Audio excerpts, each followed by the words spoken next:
Hello students, welcome to Study Capital. मेरा नाम है वेद प्रकाश और मैं हूं आपकी बायोलॉजी फैकल्टी। और मैं आपको पढ़ाऊंगा आज मॉलिक्यूलर बेसिस ऑफ इनहेरिटेंस का बहुत हॉट टॉपिक, बहुत इंपॉर्टेंट टॉपिक जो एक्सपेरिमेंट्स का पार्ट है उसमें से आता है, क्योंकि हर्शी चेज का एक्सपेरिमेंट, ठीक है। और क्योंकि इसके दो एक्सपेरिमेंट जो है वो मैं पहले पढ़ा चुका हूँ, ठीक है, ये उसी का सेकेंड पार्ट है। एक्चुअली मुझे थोड़ा कहीं जाना पड़ गया था, इसलिए वो मैंने वहीं छोड़ के चला गया था, तो आज मैं उसको कवर कर रहा हूँ, ठीक है। तो हम पढ़ना शुरू करते हैं हर्शी और चेज का एक्सपेरिमेंट।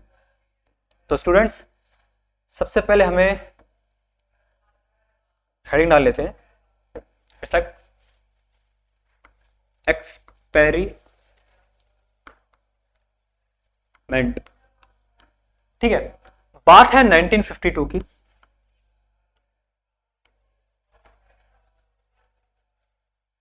देखिए, इसको ऐसा कोई बहुत मुश्किल काम नहीं है याद रखना वगैरह। लास्ट में 2 आ रहा है ना, देखिए ध्यान से, ठीक है। 2 से हमको पता चलता है, पता क्या चलता है मतलब याद करने का तरीका है। 2 साइंटिस्ट हुए, ठीक है। वो जो 2 साइंटिस्ट थे वो थे हर्शी एंड चेज, ठीक है। 2 साइंटिस्ट हुए, वो थे Hershey and chase. Hershey and chase 2 scientist हुए और इन्होंने 2 मॉलिक्यूल के बारे में बात करा। 2 molecule, that is DNA and protein. दिख रहा है ना? क्या लिख देता हूं, DNA and protein, okay. 2 molecule के बारे में बात करी जो थे डीएनए और प्रोटीन, क्योंकि इन्हीं के बारे में अब तक जो था काफी चीज क्लियर हो चुकी थी। इनके बारे में पता करना था इन दोनों में से कौन है जो असल में जेनेटिक्स जो हो रहा है, जो क्या बोलते हैं, इनहेरिटेंस हो रहा है बेसिकली जीन्स का, ठीक है। जो हमारे जो फीचर्स हैं वो पीढ़ी दर पीढ़ी जाते जा रहे हैं जनरेशन में, तो उसके लिए रिस्पॉन्सिबल कौन है, मॉलिक्यूलर बेसिस क्या है इनहेरिटेंस का। तो इन्हीं दोनों में से कंट्रोवर्शियल था, तो इसके बारे में उन्होंने बताया, ठीक है। तो उन्होंने कैसे बताया वो सब बताने से पहले मैं आपके कुछ बेसिक्स क्लियर कर देता हूं, ठीक है, जिससे कि आपको आसानी होगी जो मैं टर्म्स वगैरह यूज करूंगा, ठीक है। सबसे पहला बेसिक तो ये है कि आप ये समझिए, पेन कहां है,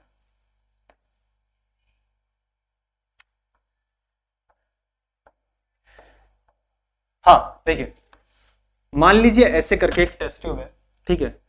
तो इसके अंदर जो भी चीज नीचे पाई जाएगी, तो नीचे पाई जाएगी मतलब कहां पाई जा रही हो, पैलेट में। जो चीज नीचे पाई जाती है पैलेट, ठीक है, पैलेट में। और जो ऊपर पाया जाता है मतलब वो सुपर नेटेंट में है, या सुपर नेटेंट, ठीक है। पैलेट और सुपर नेटेंट, ये बात याद रखना, ठीक है। अब क्या होता है, एक बेसिक तो आपको ये क्लियर हो गया। दूसरा बेसिक ये है, आपको बता दूं कि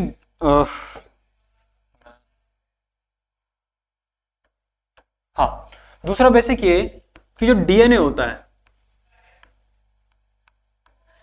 डीएनए का अगर थोड़ा सा एक रफ स्ट्रक्चर बना लिया जाए, ठीक है, रफ बना रहे हैं पहले बता रहे हैं, कोई आना नहीं कि यहाँ पे एच होता है वो नहीं होता है, ठीक है, वो सब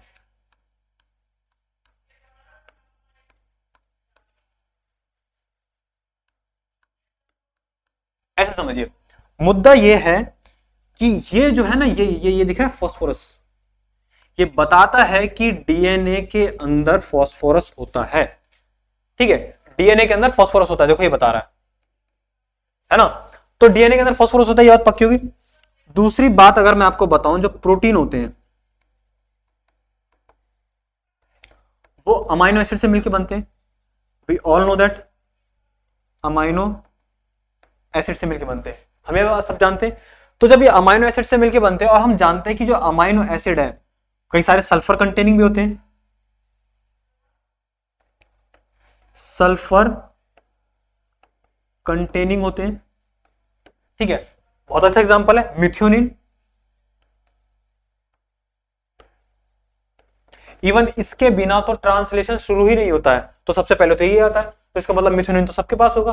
तो इसका सीधा मतलब कि प्रोटीन के पास सल्फर होता है, सिंपल बात ये है, और डीएनए के पास प्रोटीन होता है। ये बात पक्की होगी, ओके। एक बेसिक आपका क्लियर हो गया।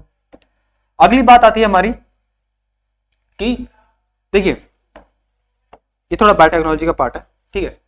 मान लीजिए कि ऐसे करके एक आपके पास डीएनए है, जेनेटिक मटेरियल है, सर्कुलर रबर स्टैंडर्ड है, बैक्टीरिया में यही होता है, हम सब जानते हैं।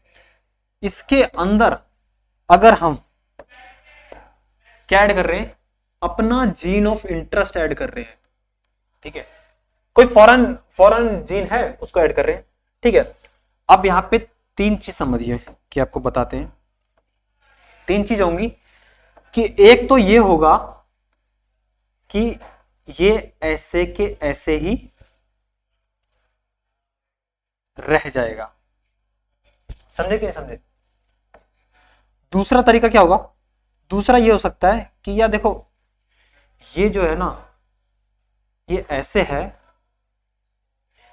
और ये इसमें जीन ऑफ इंटरेस्ट जुड़ जाएगा, इसमें हमारा जीन ऑफ इंटरेस्ट जुड़ गया, ठीक है। तो जो ये जो हुआ है इसको हम बोलते हैं नॉन रिकॉम्बिनेंट, नॉन रिकॉम्बिनेंट। भाई रिकॉम्बिनेशन हुआ कहां, रिकॉम्बिनेशन तो हुआ ही नहीं, ठीक है। और जो ये है इसको हम बोलेंगे रिकॉम्बिनेंट,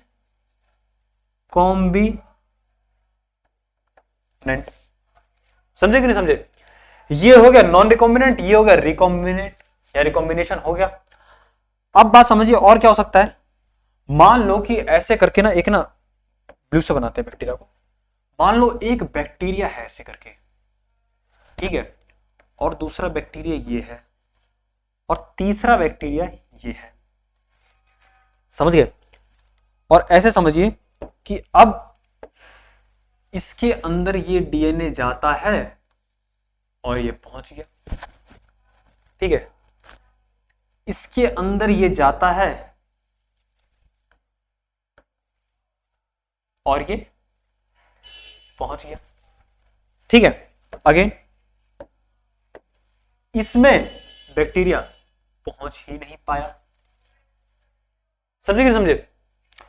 तो अब समझिए, वो मैंने फाइल सेव कर दिया, उसकी प्रॉब्लम मत लेना, ठीक। अब ऐसे समझिए कि ये तीन केस हो सकते हैं कि नहीं हो सकते। अब जब ये तीन केस हो सकते हैं तो इसको हम बोलेंगे, देखो बैक्टीरिया के अंदर, इस बैक्टीरिया के अंदर हमारा ये डीएनए जा चुका है, ठीक है, ये हमारा जेनेटिक मटेरियल जा चुका है। तो देखो ये ट्रांसफॉर्म तो है भाई, ट्रांसफॉर्म हो गया ना, जेनेटिक मटेरियल था हमारा जा चुका है डीएनए में, सॉरी बैक्टीरिया के अंदर, ट्रांसफॉर्म तो ये हो चुका है, ठीक है। बट ट्रांसफॉर्म तो ये है, ट्रांसफॉर्म ये नॉन रिकॉम्बिनेंट ट्रांसफॉर्म है, नॉन रिकॉम्बिनेंट ट्रांसफॉर्म है, ठीक है, नॉन रिकॉम्बिनेंट ट्रांसफॉर्म है, ये बात याद रखना, ठीक है। तो कोई टर्म बोलता है कि एक हमारे पास सैंपल है नॉन रिकॉम्बिनेंट ट्रांसफॉर्म है, तो आप समझ जाइए कि उसका मतलब क्या हुआ कि भाई हमारा जो जेनेटिक मटेरियल था वो बैक्टीरिया में तो चला गया, मगर वो बैक्टीरिया के अंदर हमारा जीन ऑफ इंटरेस्ट जुड़ नहीं पाया था, ये बात हम समझ गए। अब इसके बाद क्या होता है, ये आया, ये क्या क्या है, देखो भाई ये रिकॉम्बिनेंट, रिकॉम्बिनेंट प्लस ट्रांसफॉर्म्ड है,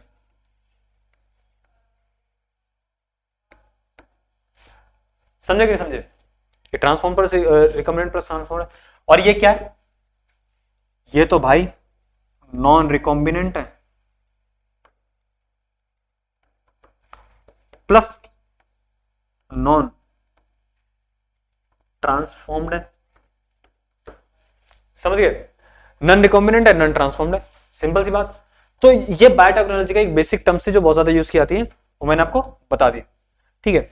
अब इसके बाद क्या होगा, सिंपल सी बात, अब हम चीजें कर चुके हैं, ठीक है, जो हमारा बेसिक था वो कर चुके हैं, अब हम आते हैं एक्सपेरिमेंट पे। अच्छा मैं पहले बता दूं, जो भी चीज मैं व्हाइट से बनाऊंगा वो सारे सारी नॉर्मल है, ठीक है, पहले बता दूं वो रेडियो एक्टिव नहीं है, ठीक है।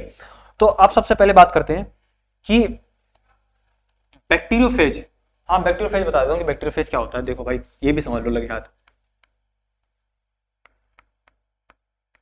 बैक्टीरियोफेज या बैक्टीरियोफाज के लोग बोलते हैं। बैक्टीरियो यानी बैक्टीरिया को खाने वाला या बैक्टीरिया को इन्फेक्ट करने वाला, ठीक है, ये बात आपको याद रखनी है। तो ये क्या करता है, वायरस, ये क्या एक तरह का वायरस है। पहले तो याद रखें ये वायरस है, ये बैक्टीरिया नहीं है। मैं फिर कह रहा हूं कि ये वायरस है, बैक्टीरिया नहीं है, ठीक है। तो ये जो वायरस है ये क्या करता है, इन्फेक्ट बैक्टीरिया। ये ऐसा वायरस है जो बैक्टीरिया को इन्फेक्ट करता है, समझ गए। तो और कौन इस एक्सपेरिमेंट, जो एक्सपेरिमेंट आप यूज करने जा रहे हैं, एक्सपेरिमेंट बताने वाला हूं, इसमें कौन सा बैक्टीरिया यूज होता है, इस बैक्टीरिया के अंदर इसमें बैक्टीरिया यूज होता है ई कोलाई। यही है बलि का बकरा, इसको मैक्सिमम साइंटिस्ट यूज करते हैं, ठीक है। तो अब क्या होता है, अब आप मतलब बेसिकली आप सब जान चुके हैं, ठीक है।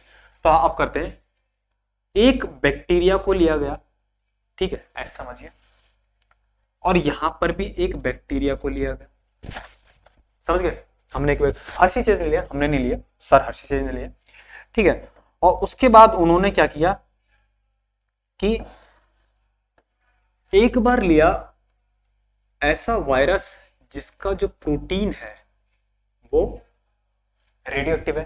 ये रेडियो एक्टिव प्रोटीन है, पहले बता दूं, रेडियो एक्टिव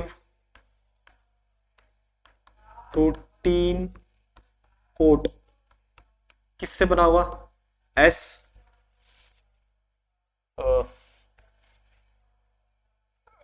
32 था, 35 था, समथिंग S35 था, S35, हाँ S35, ठीक है। तो रेडियो एक्टिव S35 से बना है। ये रेडियो एक्टिव क्यों लिया है, ताकि भाई ट्रेस हो सके, पता चल सके कौन सी चीज कहां है, ठीक है। पर इसके अंदर जो डीएनए है वो है नॉर्मल डीएनए, पहले बता दो, नॉर्मल डीएनए, व्हाइट से बना है नॉर्मल डीएनए, ठीक है। अब जो बात करने वाले हैं, अब हम जिसकी बात करने वाले हैं, इस बार हमने प्रोटीन कोट नॉर्मल लिया,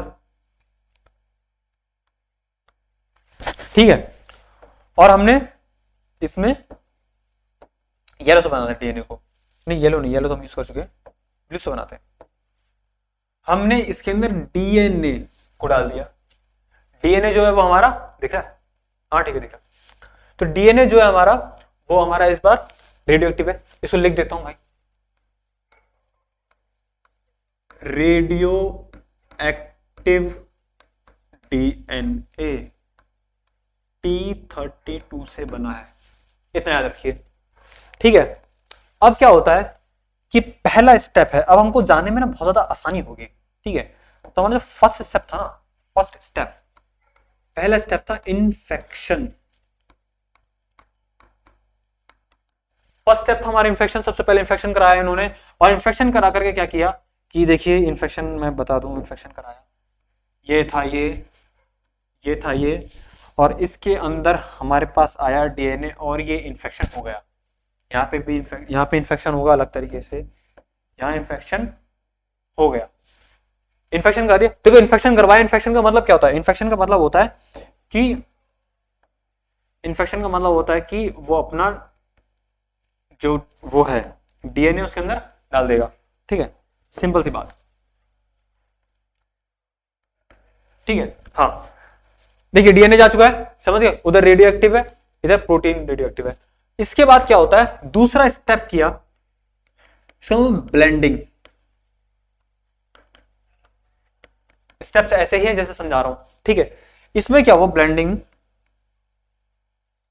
removal of viral coat,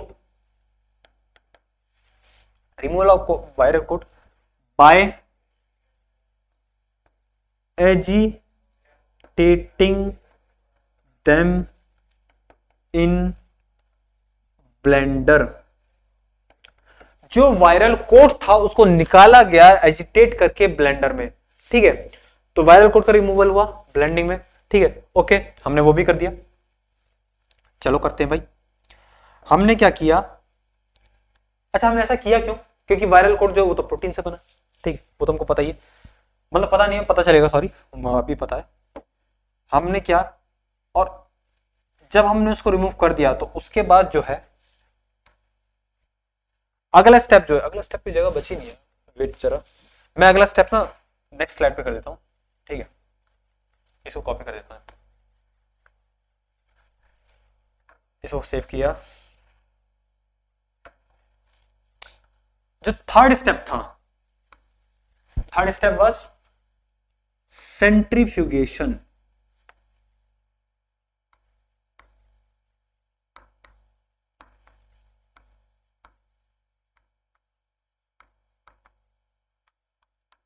centrifugation next step जो हमारा था वो था सेंट्रीफ्यूगेशन,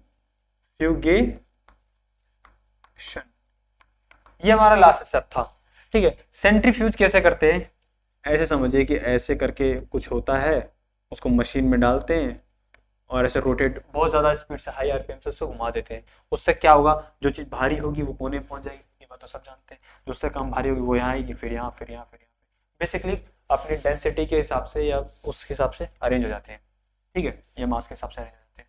अब देखिए, हाँ, तो अब मुद्दा ये था कि जब हमने उसको सेंट्रीफ्यूज किया तो सेंट्रीफ्यूगेशन करने पे जो डीएनए था, डीएनए जो था, डीएनए नहीं बताना चाहिए, डीएनए तो आप समझ जाएंगे एक्चुअली, ऐसे समझिए। अरे डीएनए में क्यों नहीं बोल रहा हूँ ये बताता हूँ, क्योंकि डीएनए उनको थोड़ी पता था डीएनए, इसलिए डीएनए नहीं बोल रहा हूँ, ठीक है, वरना डीएनए ही था।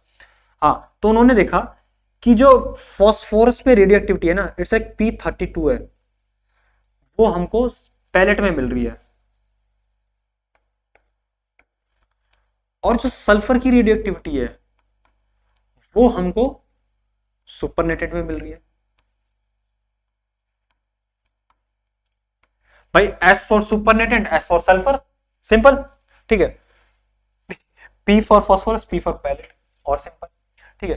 तो सल्फर वाली रेडियो एक्टिविटी जो हमें सुपरनेटेड में मिल रही है, ठीक है, और जो पैलेट पे मिल रही है हमें फॉस्फोरस वाली रेडियो एक्टिविटी मिल रही है, ठीक है। और क्योंकि हम ये जानते हैं, ये बेसिक में था कि जो फ्रेगमेंट्स ऑफ सेल्स होते हैं, जो फ्रेगमेंट्स ऑफ सेल्स होते हैं, जैसे प्रोटीन कोट हो गया या वायरल कोट हो गया, वो सब हमको सुपरनेटेड में मिलते हैं, वो सॉरी, हाँ, सुपरनेटेड में मिलते हैं, ठीक है। और जो सेल्स होते हैं वो हमको, या कहो बैक्टीरियल सेल, बैक्टीरियल सेल हमको पैलेट में मिलता है।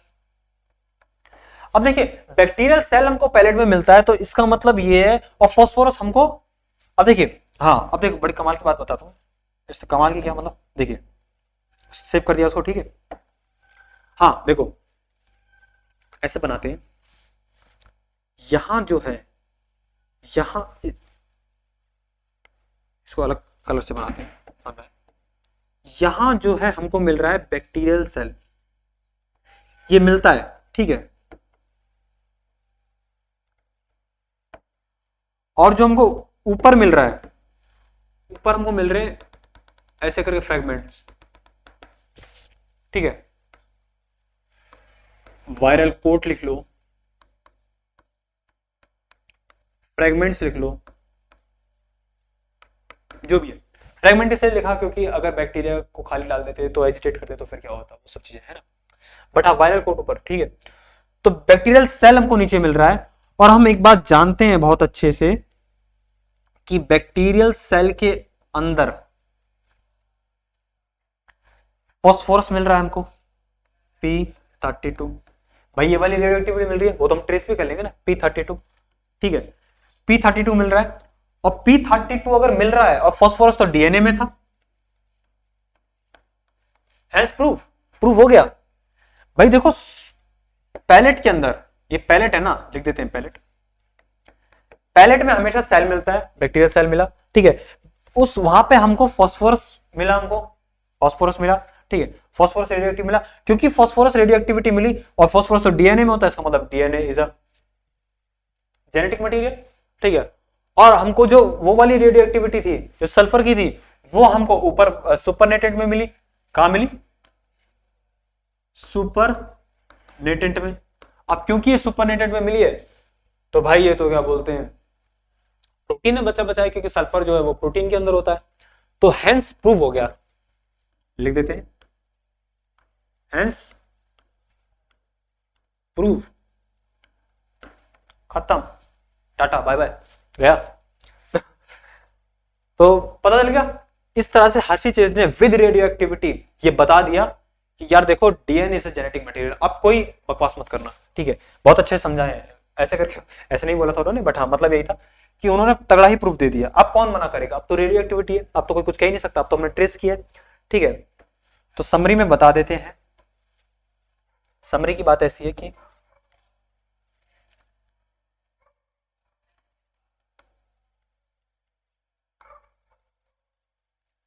समरी की बात ऐसी है कि 1952 की बात थी, दो साइंटिस्ट थे, ठीक है, Harshi chase, Harshi and chase, दो साइंटिस्ट थे हर्षी और चेज। इन्होंने क्या किया, क्वेश्चन पूछा जाता है, अनइक्विवोकल प्रूफ दिया that DNA is a genetic material, ठीक है। अच्छा कई बच्चे बोलेंगे ये बात, और ये अच्छा क्वेश्चन भी है, ठीक है, वो ये बोलेंगे कि सर एक बात बताओ हमको, बड़ी सिंपल सी बात बताओ, आप तो कह रहे थे कि ये डेंसिटी पे डिपेंड करता है या वजन पे डिपेंड करता है, तो अगर जब उसको घुमाया होगा, आपने यहाँ पे P32 बोला, सल्फर को यहाँ पे S35 बोला, ये क्या चक्कर है, वजन तो ऊपर ज्यादा है और ये तो 32, ये नीचे कैसे आया। तो देखो ये नीचे इसलिए आया क्योंकि यहां बैक्टीरियल सेल है और सेल हमेशा नीचे मिलता है। क्यों नीचे मिलता है, क्योंकि वहां तो प्रोटीन है, सेल के अंदर तो बहुत सारे प्रोटीन होंगे ना, सेल के अंदर तो बहुत सारी चीजें होंगी, ठीक है, समझे। और ये तो जाएगा ही सेल के साथ क्योंकि डीएनए में, इसलिए ये नीचे मिला है, ठीक है। ये बहुत इंपॉर्टेंट क्वेश्चन है, अगर कोई पूछ ले कि भाई ये 35 है, ये 32 है, तुमने उसको उठाकर पैलेट में डाल दिया, क्यों भाई ऐसा क्यों किया, तो इसलिए किया, ठीक है। तो ये इंपॉर्टेंट बात थी, ये बात याद रखना, है ना। और बाकी hence it is unequivocal proof कि DNA is a genetic material, ठीक है। तो थैंक यू स्टूडेंट्स, यही था हर्षी चेज का एक्सपेरिमेंट, बहुत इंपॉर्टेंट है, हमेशा सवाल आता है इससे, ठीक है। और कोई भी डाउट वगैरह हो प्लीज लिखिएगा and also give the review. Thank you very much students, बहुत अच्छा लगा आपसे पढ़ के, आपको पढ़ा करके, आपके साथ पढ़ करके। मैं आपको स्लाइड भी दिखा देता हूँ, ठीक है, क्योंकि स्लाइड भी एक बार समझा देना जरूरी है, बाकी है तो सब वही, मैं स्लाइड से आपको दिखा देता हूँ, ओके। चलिए भाई, हाँ तो स्लाइड्स दिखा देते हैं। कहाँ है हमारे सर, हर्षी चेज के एक्सपेरिमेंट्स, ये कौन है, DNA genetic material, wait wait wait wait, देख रहे हैं देख रहे हैं देख रहे हैं, हर्षी चेज एक्सपेरिमेंट, हाँ देखते हैं, मैं समझाता जाता हूँ आपको लगे यार, ठीक है, एक बार बता देता हूँ, मैं पढ़ के भी सुना देता हूँ, बाकी समझा तो मैंने आपको सभी दिया है, देखिए। चलिए, हर्षी चेज का एक्सपेरिमेंट है, ठीक है। We all know that Griffith sir का जो एक्सपेरिमेंट था वो ट्रांसफॉर्म था, प्रिंसिपल था, ट्रांसफॉर्म प्रिंसिपल था, मतलब वो बस उन्होंने बताया था कि कुछ तो है जो कन्वर्ट कर रहा है उसको हीट किल्ड आर स्ट्रेन को, ठीक है, जो कि हीट किल्ड एस में से निकल रहा है, तो वो इन्होंने बताया था एक्सपेरिमेंट, ठीक है। Follow to discover the hereditary material, पर वो बता नहीं पाए क्या था, ठीक है। बेस्ड ऑन दिस फिर एवले मैकार्टी आए थे, उन्होंने भी क्या बोलते दिया, उन्होंने बायोकेमिकल नेचर बताया, बट उनकी बात को इतना तवज्जो नहीं दी गई, बट हाँ काफी था। उसके बाद इन्होंने हर्षी एंड चेज ने दिया, वो तो मैं आपको समझा ही चुका हूँ, ठीक है। जो हिंदी मीडियम के स्टूडेंट्स हैं वो हिंदी में पढ़ लें, मैंने आपको समझाया हिंदी में ही है, ठीक है। और बाकी जो टर्म्स वगैरह हैं वो आप देख लीजिए, ठीक है, वंशानुगत, ये सब चीजें आप टर्म्स देख लीजिए, बहुत सिंपल है ना, इतना कोई टफ काम नहीं है। तो इसके बाद जो था अगला 1950, मैंने बताया ना आपको कि 1952 में जो अल्फ्रेड हर्शी चेज मटेरियल थे, सॉरी पूरा नाम है इनका अल्फ्रेड हर्शी और मैथा चेज, ठीक है, took an effort to find genetic material, ठीक है, जेनेटिक मटेरियल टू देखो अनइक्विवोकल प्रूफ, मैंने बताया ना, इट्स लाइक टर्म सीधा सीधा बोली जाती है unequivocal vocal proof to DNA as genetic material.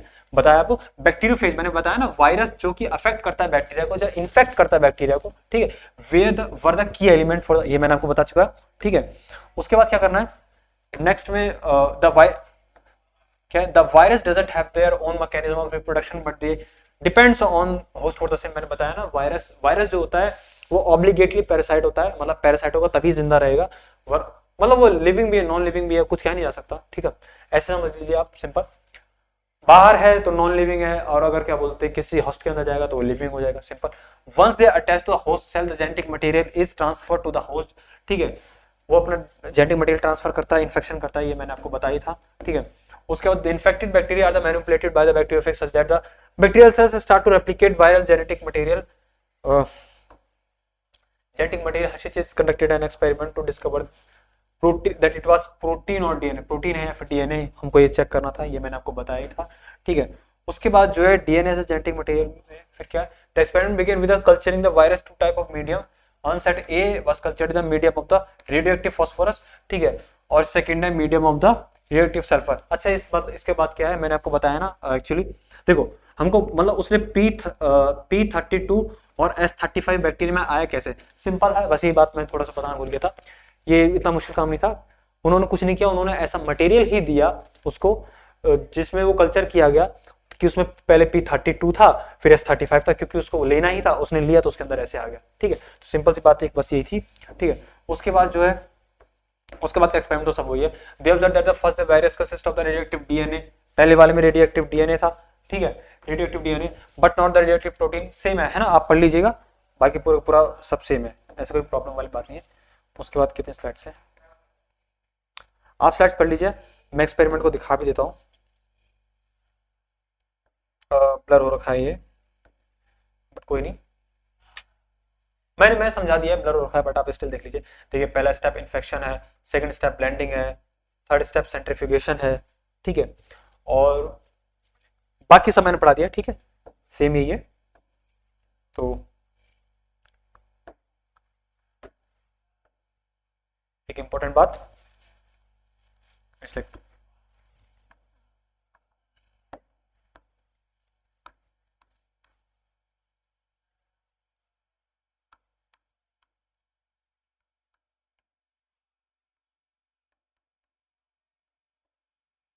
Thank you students, ठीक है, बहुत अच्छा लगा आपको पढ़ाकर, आपके साथ पढ़ करके, थैंक यू वेरी मच।